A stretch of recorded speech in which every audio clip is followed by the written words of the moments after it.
I walked into my mountain lodge, exhausted and sick, only to find my sister Serena hosting a lavish Christmas party and claiming it was all hers. She thought I was on another continent. So I made one phone call and arranged for a special guest to give her the public humiliation she deserved. This is where the story truly begins, and you won't want to miss what happens. Make sure you're subscribed to see it through to the end. We're always curious. Where in the world are you all watching from today? Let us know in the comments. The only thing I wanted in the world was a cup of tea and a silent room. I was supposed to be in Tokyo, launching the new flagship restaurant in my chain, but a freak blizzard had grounded all flights out of JFK.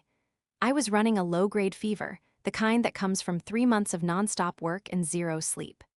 The Tokyo trip being canceled felt less like a setback and more like a surrender. My body was done, so I'd pointed my car north, toward my sanctuary, the Erie. My mountain lodge was the one place on Earth not connected to my work, a fortress of solitude I had built for myself. I didn't call ahead. Why would I? It was my house. I envisioned sinking into the deep leather couch in front of the fireplace, finally being still. The long driveway was slick with snow, but I was surprised to see it had been recently plowed. As I rounded the final bend, I stopped the car. The lodge was ablaze with light. Music, a thumping bass I could feel through the floorboards, pulsed into the quiet night. My heart hammered against my ribs. Had I been robbed? I parked behind a row of luxury SUVs I didn't recognize and used my key. The wave of heat, perfume, and noise that hit me was a physical blow. The lodge was packed. Strangers, dozens of them, held champagne flutes and laughed. And in the center of it all, standing by my grand fireplace, was my sister, Serena. She was wearing a glittering, backless dress, her arms spread wide. And of course, the renovations on the West Wing were my idea, she was saying to an admiring circle. It's just so hard to get good contractors up here, but I told them I need this done for my annual Christmas gala. A man I'd never seen clapped her on the shoulder. Serena, darling, this place is you, just stunning. She smiled, a dazzling, proprietary smile. Thank you, I'm just so glad you could all come to my home. The chill I felt had nothing to do with the snow outside and everything to do with the sister standing in front of me. My head spun, the fever and the shock merging into a dizzying rage. But I am a businesswoman. I do not make scenes I cannot control. I saw none of my family, none of our relatives. These were her people, polished, shallow, and impressed. I backed out of the doorway before Serena, holding court on the other side of the room, could spot me. I was a ghost in my own home. I got back into my car, the engine still warm, and my hands were shaking so violently I could barely grip the wheel. I drove down the mountain to the nearest town, a quaint village with a single, decent inn. I booked a room under a false name, paid in cash, and locked the door. My distress was profound. It wasn't just the party, it was the lie, the casual, breathtaking audacity of claiming my life as her own. I collapsed onto the bed, the cheap floral comforter smelling of bleach, and I finally allowed the tears to come, hot tears of fury and exhaustion. After an hour, I picked up the phone. I had to know. I called her. She answered on the 5th ring, the music from my house thumping in the background. "Hello," she yelled. "Serena, it's me." The music stopped abruptly. "Clara, oh my God, I thought you were in Tokyo. Are you okay? You sound terrible." Her voice was a perfect symphony of fake concern. "Where are you, Serena?" I asked, my own voice flat, a beat of silence. "Oh, just at home," she lied flawlessly. "Just wrapping some last-minute gifts, so boring. Are you still flying out?" The ease of the deception, the way she could stand in my living room and lie to my face, stole my breath. "Something like that," I said and hung up. I stared at the ceiling. She was so comfortable in her performance, but she had forgotten one crucial thing. I basically raised Serena. Our parents passed when I was 22 and she was 15. I put my own dreams on hold, took a job waiting tables, and worked my way up, all to make sure she never wanted for anything. I paid for her college, which she dropped out of. I paid for the apartment she couldn't afford, the car she crashed, and the string of failed businesses. Jewelry making, yoga instruction, a baffling import-export idea. While I was putting in 100-hour weeks building my restaurant empire from a single diner to a national chain, Serena was curating her life. Her current profession was being a part-time, lifestyle influencer. which, as far as I could tell, meant taking pictures of exp. and civ things other people owned and tagging brands in the hopes of getting free samples. Her envy wasn't subtle. It was a constant, whining hum in the background of my life. "It's just so easy for you, Clara," she'd say. "You just got lucky." She never saw the years I'd slept in my office or the loans that nearly broke me. The Erie was my victory. It was the physical manifestation of my success, a place I'd sketched on napkins during overnight shifts. It was mine. I had given Serena a key, of course. She was my sister. But it was strictly for emergencies, a wildfire threat one summer, a fear of burst pipes another. I never imagined she would see it as an opportunity. This wasn't a misunderstanding. This was a hostile takeover. She wasn't just using my house. She was using my life as a prop for her own, and the polished, disingenuous way she smiled at those strangers told me everything I needed to know. She wasn't just borrowing my home, she felt entitled to it. I woke up in the hotel room just after dawn. The fever was gone, replaced by a glacial calm. The passive, sick woman who had fled her own home was gone. The CEO, the strategist, was back. This wasn't a family squabble anymore. This was a breach. Serena had brought dozens of strangers onto my property, a property held by my corporation for insurance and liability reasons. She hadn't just disrespected me, she had exposed my company to massive risk. This was the turning point. I wasn't just going to kick her out, I was going to dismantle her. I called Ben. Ben is my business manager, my lawyer, and the closest thing I have to a true friend. He's a shark, and he's fiercely loyal. "Ben," I said, my voice crisp, "I have a situation at the Erie." I explained everything. His silence on the other end was more damning than any explosion. "Liability," was the first word he said. "Insurance. Trespassing." "Exactly," I said, "but I need this handled with precision." "How much precision are we talking, Clara?" "I want her reputation ruined," I said. "This isn't just a party, she's staging this." "Staging it for what?" Ben asked. I suddenly remembered the way she was talking, the guests she was fawning over. "She's an influencer, Ben. Check her social media. I guarantee she's live posting this entire fraud." I heard him typing. "Got it," he said, his voice hardening. "She's tagged 3 people. All of them VPs at Elysian Home, that new luxury decor brand. She's not just hosting a party, Clara, she's pitching them. She's trying to get a sponsorship by pretending your lodge is her winter lifestyle." "There it is," I said. "That's our leverage." "What's the plan?" Ben asked. "She wants to treat my home like a business asset," I said. "Fine, let's treat it like one." I laid out my idea. Ben was quiet for a moment, and then he gave a low, appreciative whistle. "That is beautifully cold, Clara. I'll make the calls."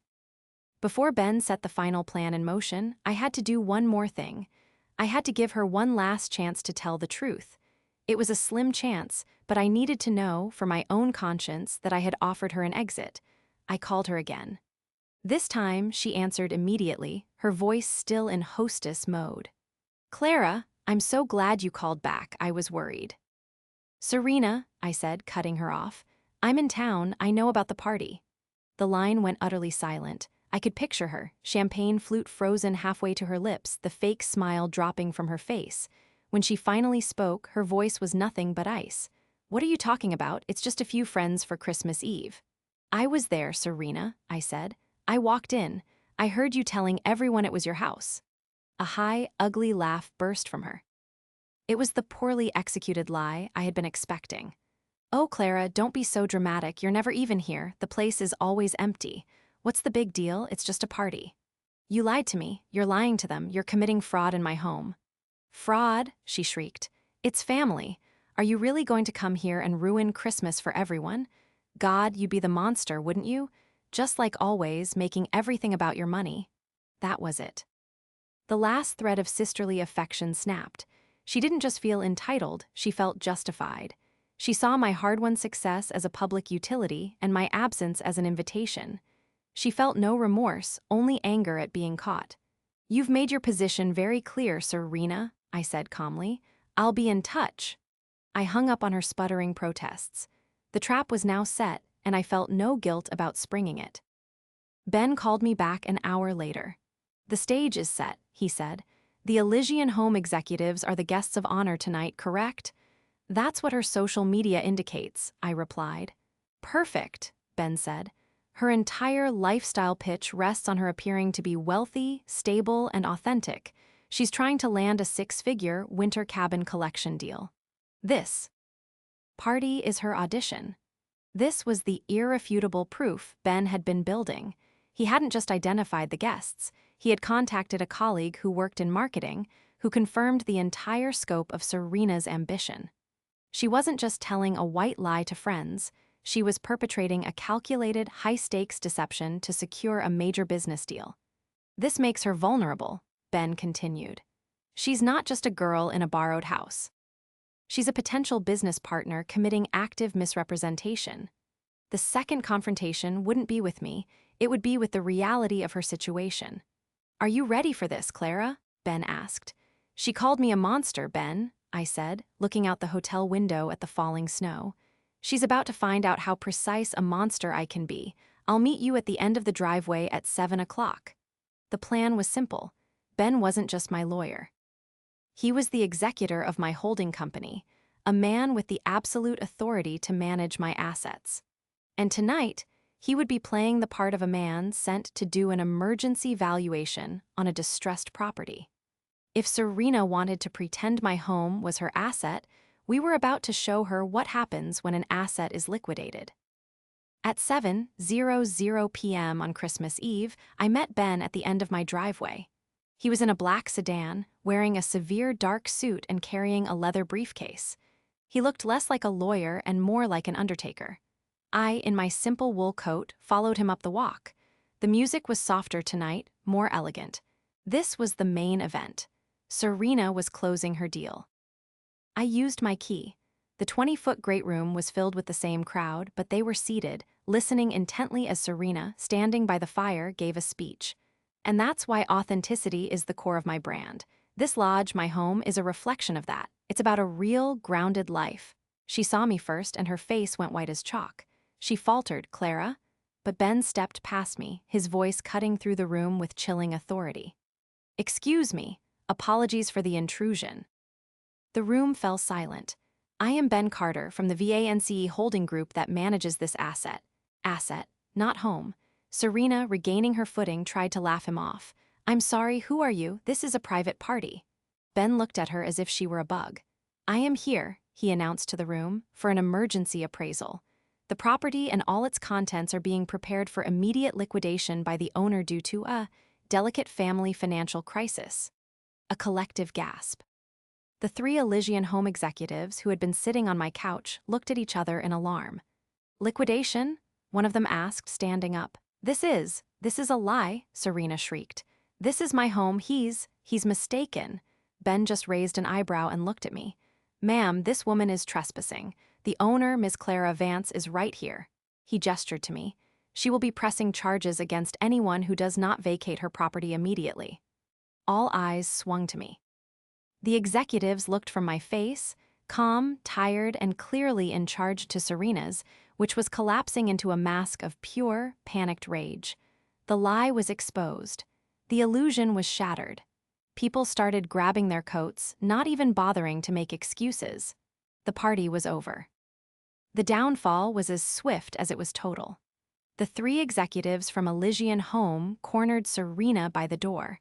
I didn't hear the words, but their faces were stony with disgust. They hadn't just been lied to, they had been made to look like fools.